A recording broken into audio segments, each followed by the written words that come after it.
कृष्ण कृष्ण हरे हरे पुंडलिकाय विठ्ठल श्री ज्ञानदेव तुकाराम पंढरीनाथ भगवान की जय माऊली ज्ञानेश्वर महाराज की जय जगद्गुरु तुकाराम महाराज की जय शांती ब्रह्म एकनाथ महाराज की जय सच्चिदानंद सद्गुरु श्रीपाद बाबा महाराज सच्चिदानंद सद्गुरु रामदास बाबा महाराज की जय ब्रह्ममूर्ती नाना बाबा महाराज की जय सद्गुरु सागरम बाबा महाराज की जय अवधूत चिंतनम श्री गुरुदेव दत्त समचरणं सरोजं सान्दनीला गुलाबं जगनीतपाणि मण्डना मण्डनानं तरुणो तुलसीमाला कञ्जनं कञ्जनेत्रं सदैव दौलासं विठ्ठलं चिन्तयामि सदैव दौलासं विठ्ठलं चिन्तयामि। आपण सर्वजण वारीला आले, दरवर्षी येत असतो आणि अशी वारी पहिल्यांदा करतो यात काही नवं नाही आहे। गुरुवर्य तुकाराम महाराज भरपूर काय सांगितलं कशासाठी वारी करतो। 83,99,999 योनीची वारी करून आपण मनुष्य देवात शेवटची वारी करतो। 83,99,999 योनीची वारी फिरून शेवटची मनुष्य जन्माच्या वारीला आलेले जगत महात्मा जगत पिता किंवा तुमचा आमचा एक दाता जो पांडुरंग परमात्मा आहे तो या विठ्ठल या पंढरीचा दाता आहे। काय ही पंढरी आत्मा हा विठ्ठल नांदत असे केवळ पांडुरंग। वारी कुठे झाली बघा, केवढा दाता चांगला आहे। विटेवरी ज्याची पाऊले समान तोची एक दानशूर दाता, त्याची पाऊले समान आहे, बाकी सगळ्या देवांची मागे पुढे पाय जो आपला मस्त कटेवर हात ठेवून फर्स्ट क्लास विटेवर दोन्ही पाय सेफ ठेवून उभा आहे।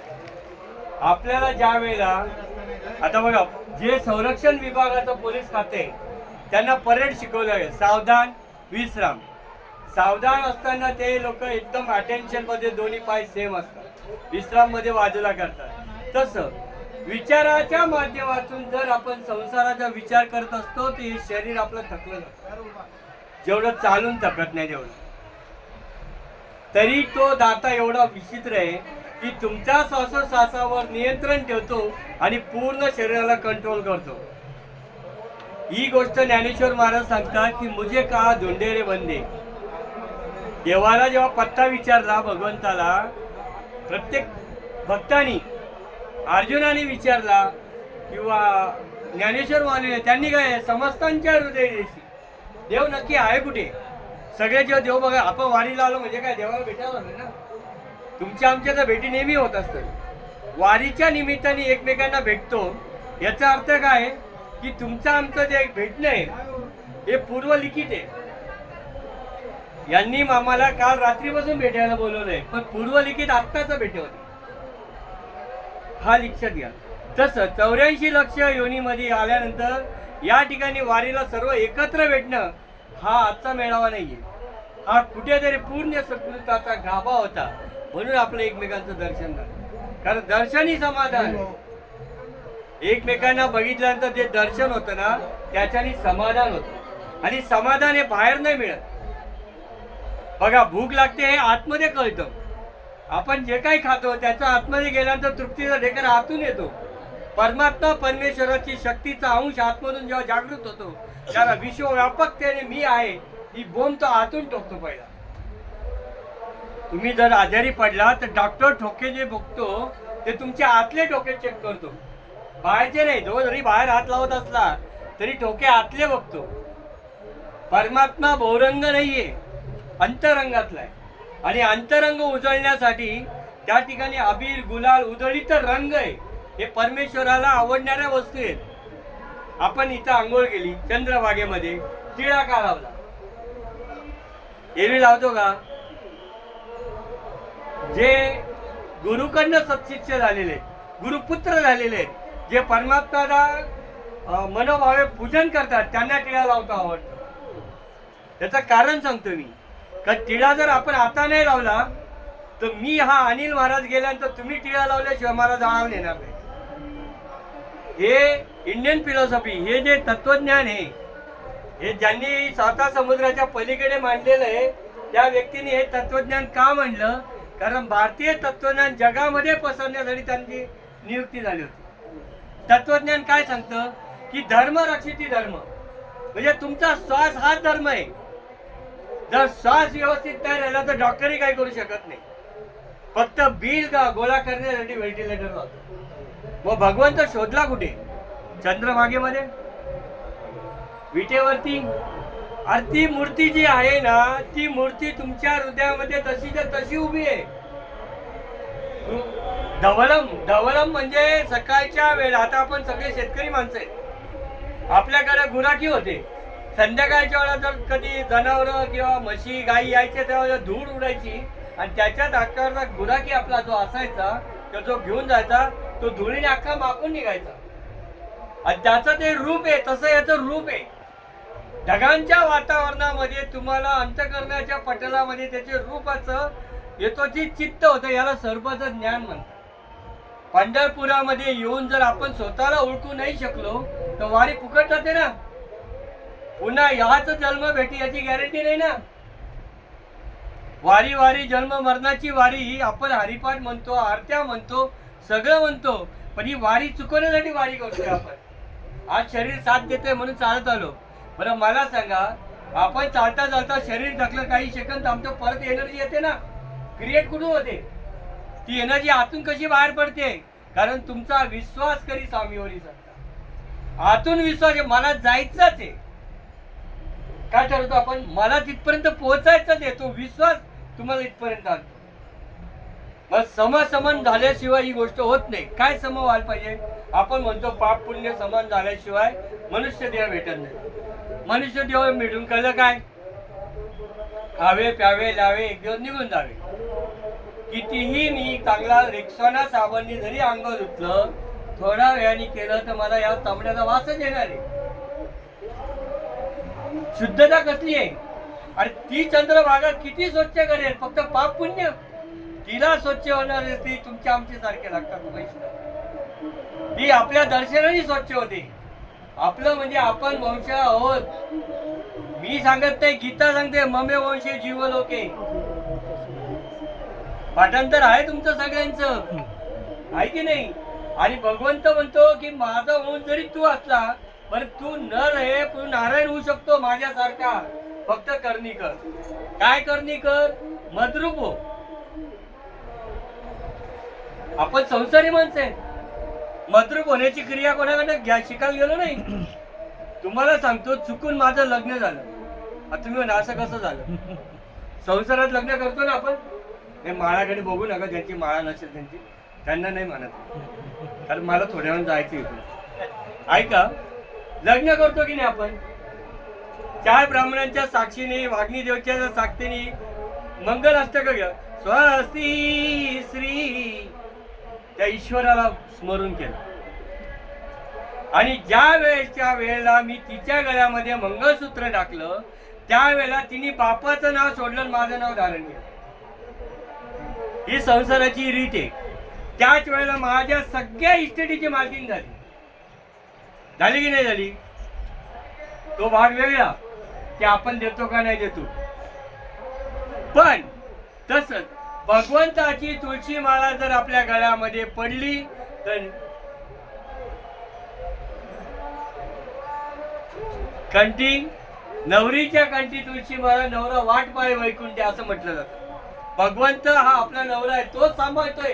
कुठल्या सत्याने मी सकाळी 4 वाजता ब्रह्ममुहूर्त उठून चंद्रभागेमध्ये आंघोळायला जाईल? काय गॅरंटी?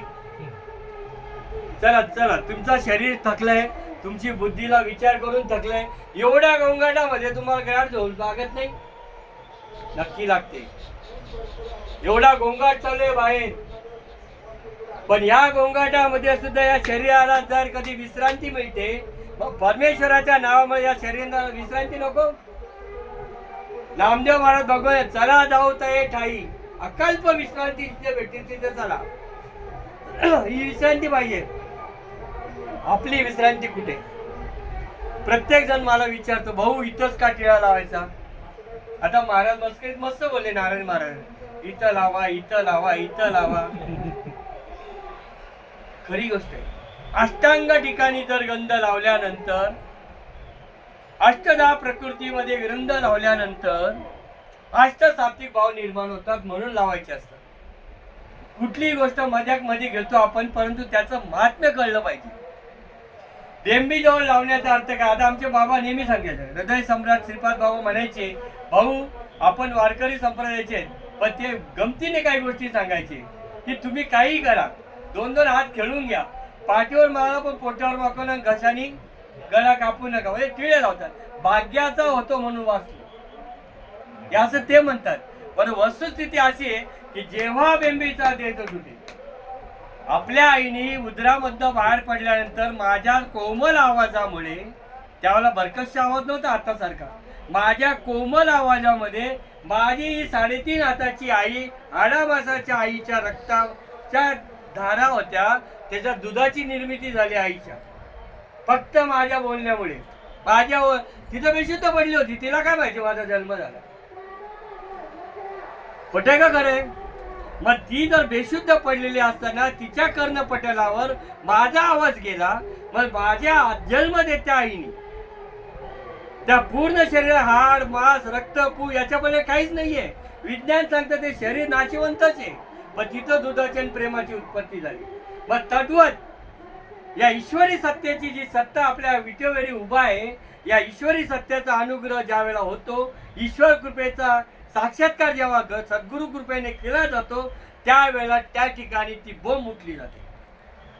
आम्ही सरळ म्हणतो नारळ घेतला, कोकणात गेलो होतो चुकून एकदा, असा नारळ घेतला, तुझ्या घरचा गोळाचा काय काय बोलतात देव होय महाराजा काय ते बरोबर करते, मला तेवढं काही येत नाही, आणि अख्खा भावकीचा नारळ फिरून मग फोडतात. आपण देवाला नारळ फोडत नाही. किती पर्सेंट होतो बेवरूचा, मला पोराला चांगला शिकवू दे, बायको चांगला भेटू दे, सून मला वागू दे, अरे केवढूसा नारळ ठेवला, मागतो किती. तद्वत भारतीय संस्कृतीचं सांगतो की आता याच्यामध्ये मनुष्य मेल्यानंतर शेवटच्या क्षणाला कवटी फुटेपर्यंत जुने माणसं येत नाही, हे नारळ फुटलं पाहिजे तिकडे, नाही तर प्रवास होत नाही, पितृदोष लागतो, नाशिकला जावं लागेल. दुसरी गोष्ट, सद्गुरु कृपेने जेव्हा हे नारळ फुटतं, नारळ बघा माझ्या आईच्या जन्मातून मी आलो, आईने माझं नरम केलं होतं, कडक केलं, इपी ठेवली मी नंतर, आता सोडून दे विषय झाला तो, ती इपी ठेवली होती इथे, हे कडक केलं कडक, हे जसं नरम होत नाही तसं सद्गुरु कृपेने नरम होतं, तेव्हा पंढरीची वारी खरी होती, तोपर्यंत वारी खरी होत नाही. कारण चांगदेव महाराजांना ही पंढरीची वारी घडली नव्हती, त्यांनी 1400 वर्ष शरीर जतन करणं, यमाला फक्त डोळ्याच्या खाली यमाची ताकद आहे, म्हणून यम डोळ्याच्या खाली कुठूनही प्राण देतो, डोळ्यातून, नाकातून, तोंडातून, होटातून, कुणी गुचकी घ्या पुचकी, खानदेश भाषा. पण याच्या पुढे जर सत्ता असेल ती फक्त फक्त आणि फक्त सद्गुरूची सत्ता आहे, आणि जोपर्यंत हे मस्तक होत नाही तोपर्यंत समस्तांच्या हृदयदेशी समजत नाही. भगवंत चराचरात व्यापकतेचा निशाणी कळत नाही, तर ऐसे व्यापक ज्ञान मध्ये.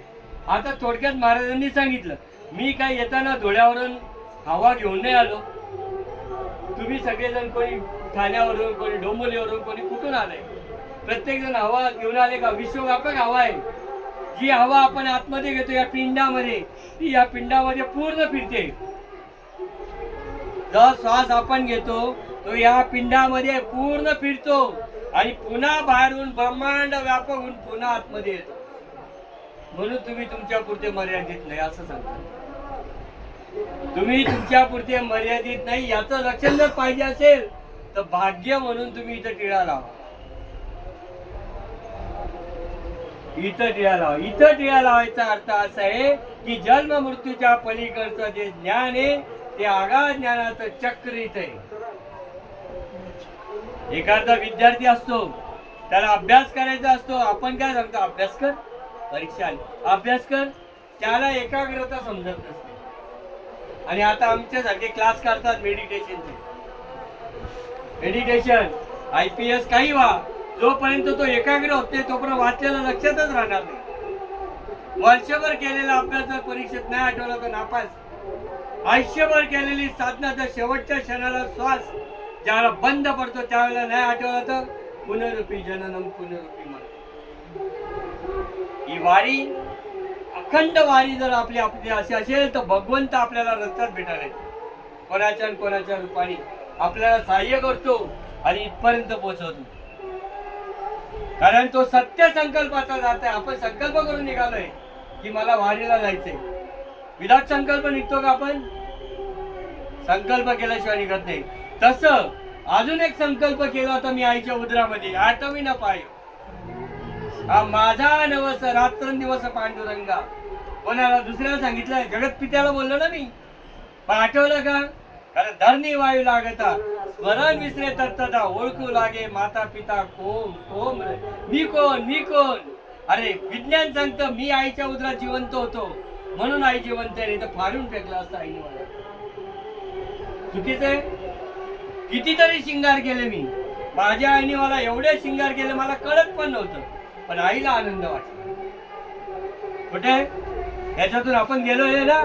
तसं ज्या वेळेला शिष्य डगमगातो, ज्यावेळेला शिष्य हसतो रडतो ते बघून भगवंताला आनंद होतो. पाहोनी मनुष्य देहासी अरे सुख झाले भगवंतासी. जसं आईला आनंद होतो ना तसं आपल्या गुरुला आनंद होतो की हा माझा पट्ट्या कसा बोलतोय, हा माझा पट्ट्या इतरांना सांगतोय की तुम्हीच देव आहात. आता मी जर तुम्हाला बोललो मी तुमच्या पुढे नारळ पडतो, तुम्ही देव आहे, तुम्ही मानाल का? नाही मानणार. कारण विपरीत ज्ञानामुळे भ्रम तयार झाला. विपरीत ज्ञान. विपरीत ज्ञान काय आहे की हे जे दिसतंय विज्ञान एक आहे आणि देव वेगळा आहे. मी हे शरीर आहे, हे मीच आहे, शरीर मी नाही. कारण प्रत्येक अवयवाला हात लागला तर त्याचं नाव वेगळं. प्रत्येक अवयवाला हात लावला तर त्याचं नाव वेगळं आहे. पण या पूर्ण शरीराचा संचयला शरीर म्हटलं, पूर्ण अवयव. पण याच्यावरती शक्ती आहे, ती शक्ती तुमच्या आमच्यामध्ये. आणि ही शक्ती कशी कळते? चला जाऊ द्या. रस्त्याने सहज चालत आहे मी आणि समोरून ते अरुण महाराज येत आहेत. मी त्यांना बघतोय, तेही मला बघतायत. मी माझ्या विचारात आहे, माझी नजर त्यांची नजर एक आहे. पण मी पुढे गेल्यावर लक्षात अरे मला अरुण महाराज दिसले होते. हा व्यवहारातला साधा व्यवहारातला प्रपंच. ते त्यांच्या विचारात मी तेही पुढे गेलो, अरे अनिल महाराज बघितलं होतं. कधी तंत्री जी असते, हा जो प्रकार म्हणतो आपण तंत्री, हा तंत्री बुद्धीचा आहे. मग बुद्धीला तंत्री नाही लावायची, बुद्धीचा निश्चय व्हायला पाहिजे. बुद्धी निश्चय झाल्याशिवाय ब्रह्मरूप होत नाही. आणि ब्रह्मरूप झाल्याशिवाय गुरुच्या मुखातून वाक्य निघालं त्याच्याने धुतलं जात नाही. कारण काय? भ्रांतीपासून हिरतन. भ्रांती झाली मी देह आहे आणि हा देह नाशिवंत नाहीये, हा त्रिकाळ टिकणार आहे. अरे काय भरोसा आहे याचा भरोसा आहे का? क्षणभंगूर नाही भरोसा. भले जाती घटका जाती तास वाजे धनाना आयुष्य काढतो काळ तुम्ही राम का स्मरण. हा देह नसेल, हा देह नाही तर या देहाशिवाय दुसऱ्या गोष्टीमध्ये साधना होत नाही. म्हणून पवित्र देह. या देहामध्ये तुम्ही साधना करा, तुमचा पाय पडल्याशिवाय राहणार. आपल्याकडे कसाही मरू द्या, हो ऍक्सिडेंटने मरू द्या, आजारपणात मरू द्या, दारू पिऊन मरू द्या, शेवटी आपण पाय पडतो की नाही झाला? का पडतो? बाबा रे या देहामध्येच काही गोष्टी घडणाऱ्या होत्या. इतर योनीच्या टाईने हा विचारच आहे. मग हा देह जोपर्यंत आहे, या देह ही पंढरी आहे आणि याच्यामध्ये जो विठ्ठल आहे त्या विठ्ठलाची पावले समान आहे. विषमता माहितीये? विषमपणे डॉक्टरकडे जावा. डॉक्टरकडे गेल्यानंतर डॉक्टर सांगतो भाऊ तुमचा ना बीपी कमी झालाय. कशामुळे सांगतो? बीपी वाढलाय. कशामुळे? अरे श्वासोश्वासाचं नियंत्रण कमी जास्त झालं तर तुमच्या नाड्याचे ठोके कमी जास्त होतात आणि एखाद्या वेळा जर वायू तयार झाला तर कुठेतरी हृदयाच्या एखाद्या कोपऱ्यात जर अडकला, न चेकअप केली तर अटॅक. कुठं आलाय? कुठं? प्रत्येक गोष्टीची इंटिमेशन, प्रत्येक गोष्टीचा संकेत अगोदर येतो, लगेच कुठली गोष्ट येत नाही. लक्षात ठेवा. कुठलीही गोष्ट लगेच येत नाही. मग ते संकेत ओळखायला जे शिकतात त्याला गुरुगम्य कोण म्हणतात. ज्ञानेश्वर महाराजांची आरती म्हणतो ना, प्रगट गुह्य बोली. अरे विश्व ब्रह्मची खेळ प्रगट आहे पण गुह्य आहे. माझा श्वास मी घेत नाही, आपण सगळे श्वास घेत नाही, प्रगट आहे. पण तो काय बोलतो, त्याचं मिनिंग काय आहे, तो कुठपर्यंत आहे आणि कशासाठी आहे, तो का म्हणून या देहामध्ये ठेवला. इतर योनीमध्ये पण चालतोय ना, त्यांना त्याचं ज्ञान नाही, पण मला त्याचं ज्ञान का नाही कळत. आईच्या उदरात श्वास होता, आईमुळे होता. आईचा उदरातला श्वास आईमुळे होता. पंचमहाभूतांचा देहामध्ये वायू नव्हता. परत नीट विचार करा, विज्ञानातून शिकतोय आपण.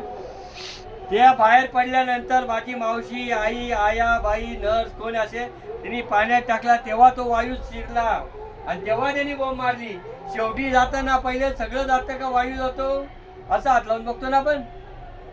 काय गेला वाटतं नाही गेला, टाका तो काय जातं पाणी किती टाकलं तरी. पण ती जी हवा शेवटी जाते, ती हवा तुम्हाला रात्रंदिवस सांभाळते. पिंडी देह स्थिती ब्रह्मांडी पसर हरिविना साळ. ती हवा काय बोलते हे ऐका. जाऊ द्या, मरणाचं सांगून जातो जाता जाता. तुम्ही म्हणाली तर वारीला आलो, तुम्ही मरण का सांगता. पण जन्म मरणाची वारी चुकायला वारीला आलोय आपण. इथं काय खिचडी काय आले का तुम्ही सर्व माऊली. जास्त दिवस वारी कशासाठी करतो आपण, की त्या परमात्म्याने त्याच्या जागेवर शेवटची पडिय देहभाव पुरे वासना. हा देहभाव माझा पडू दे एकदाचा आणि तुझ्या माझी वासना निमू दे आणि तुझं मद्रूप कर. तुझ्या चैतन्य स्वरूपामध्ये मला विलीन कर. नको मला पुन्हा जन्म पुन्हा मरण. मी एवढ्यासाठी अट्टहास करतोय, आहे की नाही. पुनरुपी जन्म नकोय. मग अट्टहास माझा कधी संपेल.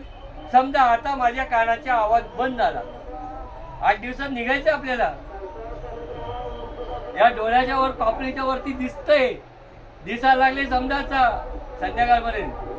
नाकाचा शेंडा घेतला, या मंडळी कृपा असू द्यावी, आम्ही जातो पुंडलिकावर विठ्ठल श्री ज्ञानदेव तुकार पंढरीनाथ भगवान माऊली ज्ञानेश. बसा, कोणाला बसायचं.